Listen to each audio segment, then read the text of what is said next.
and we're going to take our break. Second law from the Bible.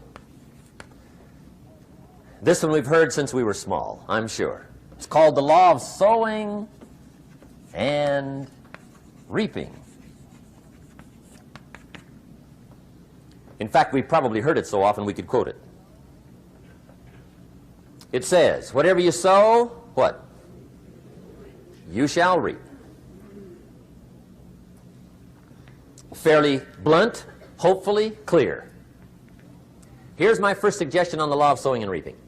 Don't try to beat it. You might as well try sitting on the sun in the morning. Keep it from coming up. You'll have better luck. Whatever you sow, you reap. Now, for a fair share of my life, I'm a bit mixed up on how all this applies. Among a lot of things I was mixed up on. I knew I wasn't reaping too good. That I understood. My problem was I was confused about what was causing it. Remember me with the funny list? I thought those are the reasons why it isn't working out well. And then Mr. Schoaf gave me the clue that helped me figure it all out. He said, Mr. Rohn, I have another answer for you. There's another way to quote this law that'll show you where the problem is so you can go to work on it right away. All you need to know is where the problem is, then you can go to work on it. So he quoted me the law another way, and I found out what my problem was. Here's the way you quote the law. Whatever you reap is what you've sown. Now I knew what my problem was. Whatever you reap is what you've sown. If you don't like the crop, who do you look up? Answer, whoever planted it. And where do you find who planted your crop? Answer, in the mirror. What I finally learned to do come fall was to go to the mirror. That's where you go.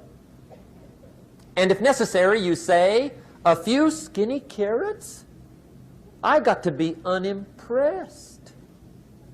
Where were you last spring? Asleep? Didn't you read the books? Did you break your hoe? Let me give you 7 key points to the law of sowing and reaping. Let's tick right down through the list of 7, and it'll be break time. 7 points to sowing and reaping. Here's part of the philosophy that really helped me to make some changes in life direction. Number 1, the law of sowing and reaping is negative. That's number 1, which simply means if you sow bad, you reap bad. Now, this is kind of 3rd grade, but it doesn't hurt to go over the basics. If you plant thistle seeds, you don't get pumpkins. Honest, no use looking for pumpkins. John says, how come no pumpkins? Come on, John. The law's negative. That's how come. Now, here's number 2. The law's positive, which simply means if you sow good, you reap good. If you plant pumpkin seeds, you don't get thistles. Not from pumpkin seeds. Mother Nature won't pull tricks on you over in the corner snickering, pushing new thistles and you planting pumpkin seeds. She won't do that. You will get pumpkins from pumpkin seeds, and the reason is because the law is positive. Now, here's number 3. I got excited when I found out the full dimension of this. See, you do not reap what you sow, but rather, you always reap much more than what you sow. So the 3rd key word is more. You don't get back what you put out. You get back much more than what you put out. And it works both positive and negative. On the negative side, it said, if you sow to the wind, you reap the whirlwind. So you've got to get ready for that, or you will be naive. See, anybody can, whether you will or not. See, that's the question. And here's a good question to ask. We are all buying somebody's plan. The question is, whose? Who's got you talked into doing what you're doing? Who's got you talked into your present plan? See, 10 years from now, you will surely arrive. The question is, where? But see, anybody, if you want to, can go searching for a good plan, pick it, and start working it. And sure enough, as the time passes, as it surely will 5 years from now, 10 years from now, then you'll be winding up wearing what you want to wear, driving what you want to drive, living where you want to live, become what you want to become. But now's the time to fix the next 10 years. And who can? Anybody.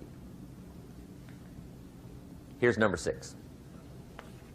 The 6th key to sowing and reaping. This is leveling with you now, as we promised to do. There's one thing better than the truth, and that's the whole truth. And here's part of the whole truth of the law of sowing and reaping. Number 6 is, you could lose. There are times when you just lose, no matter what you do. It's that kind of planet.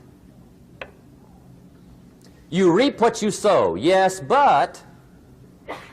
what does that mean? Yes, but... well, the farmer plants his crop in the spring, takes care of it all summer, loves his family, works 10, 12 hours a day, 6, 7 days a week, is an honorable man.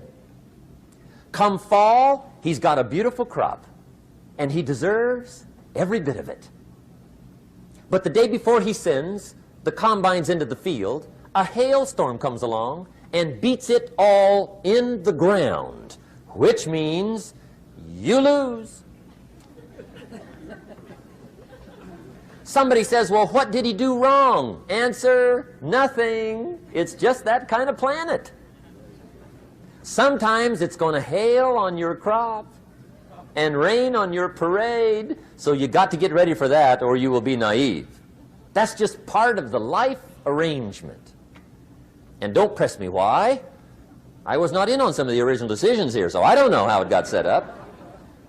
But there's just times, sometimes you lose. That's part of life. But now here's number 7.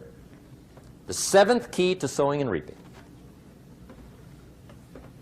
And it goes like this. It's just another way to quote the same law. And it goes like this. If you don't sow, that's just another way to quote the law. If you don't sow, what? You don't reap. You don't even have a chance. So if you looked at your game plan tomorrow, you might come to the quick conclusion, I got to get some sowing going. How true. Get you some sowing going. And remember, you've got plenty of time. You've got all the time there is. Some people spend enough TV time to make a fortune. The latest article on television watching in this country, according to the latest article, the average television is on in this country in every household 7 hours a day, called the Big 7. I asked a guy one time what his TV cost. He said about $450. I said, you forgot to look at the price tag. He said, what do you mean? I knew he was a TV watcher. I said, that television costs you, in my opinion, at least $12,000 a year. To watch it, not to own it. Owning it's cheap. Watching it is what's expensive. And I said, hey, $12,000 a year is too much to pay to watch TV. That's too much. Pay a little, but not $12,000. And he's the guy that said, I hope pay TV never comes.